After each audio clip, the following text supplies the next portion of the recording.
one of the perks of being a big-time content creator like myself. Fully equipped movie sets. Don't worry guys, the talent has arrived. Swinging on and happy, hippie, yeah. Hippie, yeah.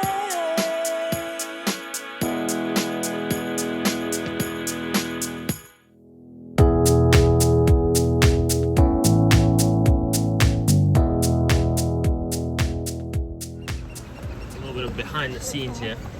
Got one shoe on, tripod, sweaty Ray-Bans. And this person's about to get 7 million more views than me. Oh well. I'm back on dry land. Am I happy about it? No. But at least I know what my dream job is, and that's pretty cool. Good morning. Goodbye. Yo! What is up? There's been a little bit too much detouring for my liking. So even though I've got long form interesting content of the ROV and my interview, I just want to make sure that this train stays on its track. Still going through my masters, the detours were beginning to feel like the tours, you know. So as promised, that this week we're doing them stereo cameras, baby!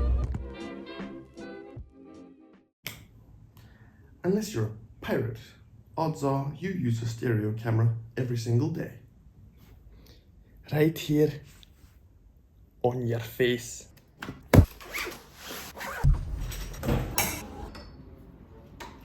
Your eyeballs are essentially two bog standard cameras placed alongside each other. This is precisely what a stereo camera is. Our brains have learned where each eyeball is relative to the other one. This distance right here. Whenever we see something, our brain does a continuous calculation where it matches a point it sees in one eye, for example my big schnoz, to the same point in the other eye. Because this distance is known, it can then triangulate where that big schnoz is in 3D space and then get an idea of how far it is away from us.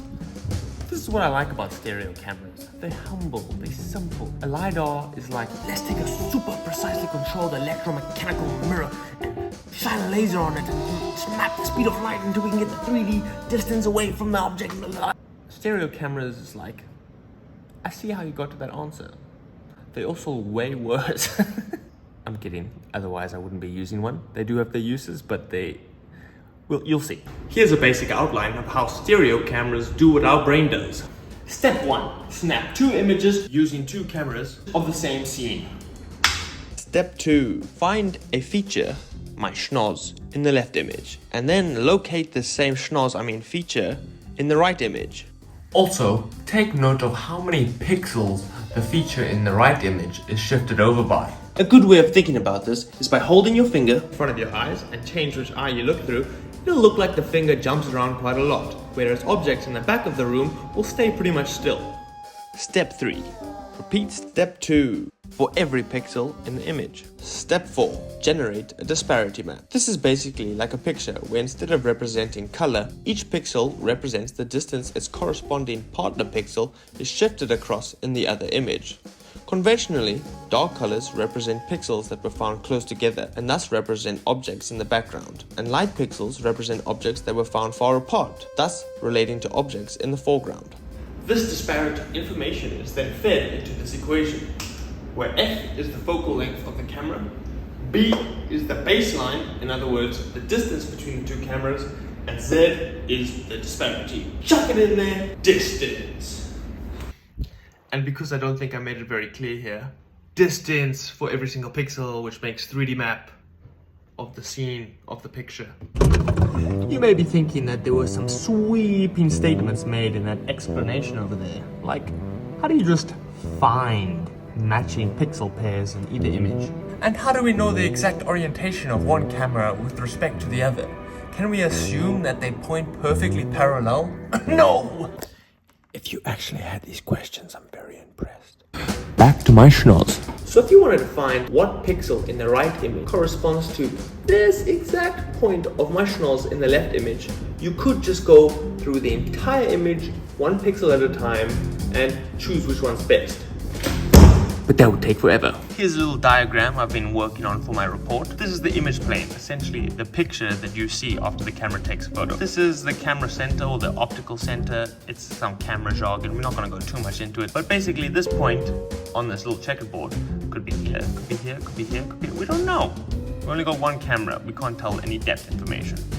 But when we add another one, triangulation, we've been through this. All right, but when we want to find this point in this image that corresponds to this point in this image, you can see that if we draw a triangle and then draw these lines intersecting with this ray from camera 1, you can see that it shows us that this corresponding point, that finger pointing was misleading. I'm still referring to the point on the checkerboard, has to lie along this line. The geometry, it dictates it. So this reduces a two-dimensional problem into a one-dimensional problem. So instead of having to search through every pixel, we just have to search along the pixels of this line. Now there's more to this. There's block matching, semi-global matching, and different flavors and spices and styles of matching these pixel pairs, but I think it's a little bit too thick in the weeds for the purposes of this video. But if you have a particular hankering to get all up in that, message me. We'll have a chat. Woo! Problema nummer 2. How the hell does this dude know where this dude is? The answer lies over here. No, not chess. Chessboards. You see, cameras, they're like checkerboards. If you were to work in the fields of robotics or computer vision, odds are you're gonna see checkerboards a lot. I mean, I literally dug around a 5-meter radius of where the last shot was taken and found all this. And look, they're not all checkerboards. In fact, it's a whole developing field of what calibration pattern is best. It's very interesting. Cameras love checkerboards because they are nice and repetitive and predictable. You always know that these angles all have to be 90 degrees and each square has to be a specific size. Using this information, a camera can orientate itself because it always knows what this checkerboard needs to look like. Here's a little example of how that looks. First, you enter the dimensions of your checkerboard. You then chuck your images into some calibration software, of which there are many. The more, the better. These are the two images right here. These green lines represent the algorithm's best guess as to where the checkerboard is in 3D space. Here's a statistical representation of how good that guess is. And then the all-important 3D plot can be generated. These are all checkerboards. Here is the 3D estimation of where the two cameras are relative to each other. Now, pre-built stereo cam solutions do exist, like this dude, the Intel RealSense. Camera, some infrared source. The problem with most of them is that they don't see very far. So if I were to slap that guy on the side of the ship, I would get absolutely nothing. The reason these pre-existing solutions don't see very far is that the baseline, the distance between the two cameras, is usually quite small. You see, there's a relationship between how big a baseline is and how far a stereo camera can see. The bigger the baseline, the further it can see, but it also loses vision up close. So there's a bit of a trade-off happening. So like, why even use these guys? I mean, they just get a 3D reconstruction, just like my boy the Libox here. The Libox can't see the water surface. These guys, on the other hand, have been used quite extensively in the past to model the shape of waves in 3 dimensions. And as we all know, waves be quite important. Also, if you didn't find Subway Surfer too distracting, you may remember that redundancy is good in a sense of... Go away. Redundancy is good in a sensor suite. There you go. You're up to date. You know what a stereo camera is. You know how it works. You know why I want to use them. Now we begin my personal journey with them. Journey is one way of putting it. It was more like a torture trial. Unlike with the LiDARs, I did not have to select which stereo camera pair to use. And that's because these bad boys, they have already been used in Antarctic research. Experimental space. The point of my experiments was to determine if I could get the stereo cameras to work. And secondly, what baseline was best suited for my application. This is where the first experiment took place.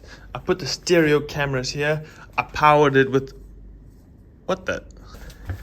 They dehorned the Voyager. I powered it using this voltage supply. Took a checkerboard, I duct taped it to a tripod, put it over here.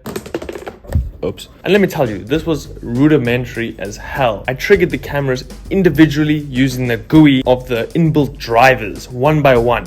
So everything had to stay perfectly still, otherwise there would be mismatches between the two images. Despite this ratchet setup, it actually worked. I got a clean disparity map, and from that, pretty decent 3D reconstruction of what we're looking at over here. At this point, I was like, I'm a genius. This is so easy, man. Come on, try harder. Great, let's move on. I automated my code. I hardware triggered the cameras so they took pictures at the same time. There'll probably be a whole video on that business because it's a core part of my project. Success once again. Experiment works great. 3D reconstruction. I'm like, yo, they're coming from my brain. They're gonna steal my brain. The FBI, they're coming for my brain. So following these stupendous results, I grabbed my good friend Speedy and said, let's go to Antarctica to do a full-scale experiment. Yes, Antarctica.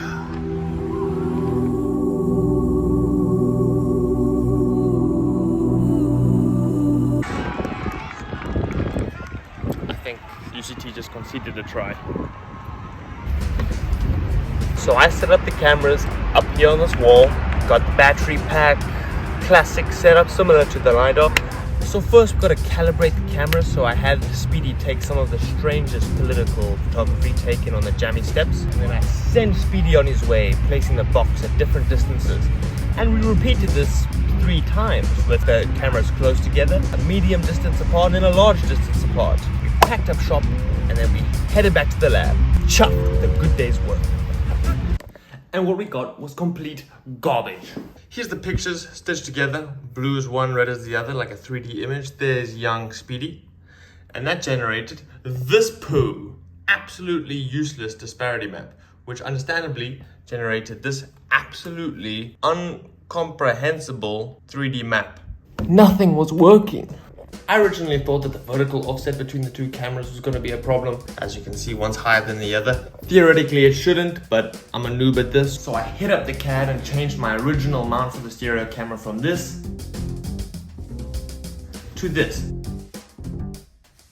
So it would have more of a snug fit on the T-slot bar. It didn't work. I coded away for a couple of days and I was losing my mind, so I said, I'm emailing these people. Didn't help.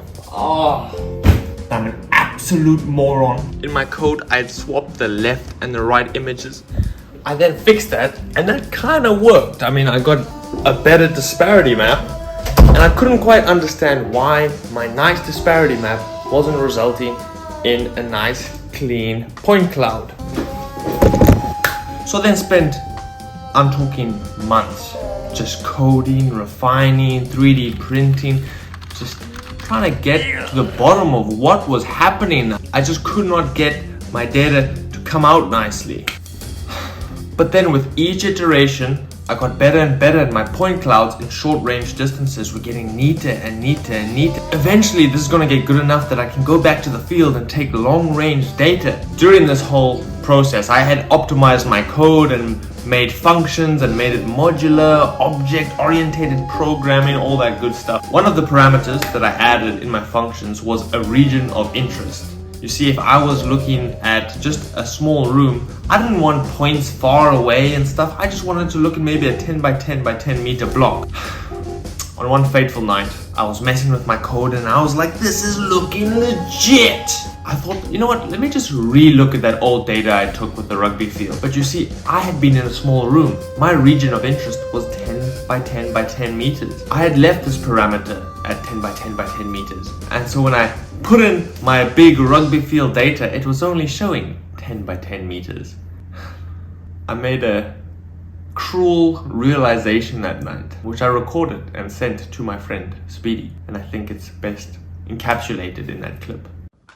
Okay, so there you are. Excuse the sniffing, I was very sick at the time. Remember, I got such a nice disparity map. I was like, how is this not translating into a nice point cloud? It doesn't make sense.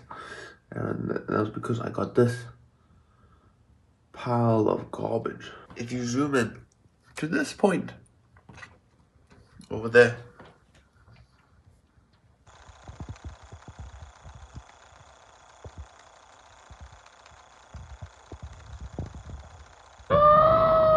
You see, the cameras, they had been working the whole time. You see, if I wasn't such a moron and I actually coded properly so that my plots had proper axes, I would have realized that this is 600 meters away. These points are 600 meters away. That doesn't make sense. Remember how I said stereo cameras suck? Admittedly, a lot of that is my fault. But if down here is the nice 3D reconstruction, what is this garbage? Stereo cameras struggle in certain circumstances. When you've got a plain surface like this, with no features, it's just one uniform color, the algorithm struggles to find what pixels match with what. And what often ends up happening is it thinks those points are freaking miles away, like 600 meters. Anywho, I put this all behind me. Making this video actually has resurfaced my trauma, so thanks for that. But now that I knew everything was working, I grabbed my friend Rory, went back to the rugby fields, took more political photography, did my test, it worked great. We can see here a nice 3D reconstruction of Rory and the fields, and everything was working. I'm pretty confident this will be able to capture wave data pretty well. And my tentative hypothesis is that the optimal baseline length for my uses is going to be about 1 meter. Thanks for watching, guys. Stop trying to look like mine.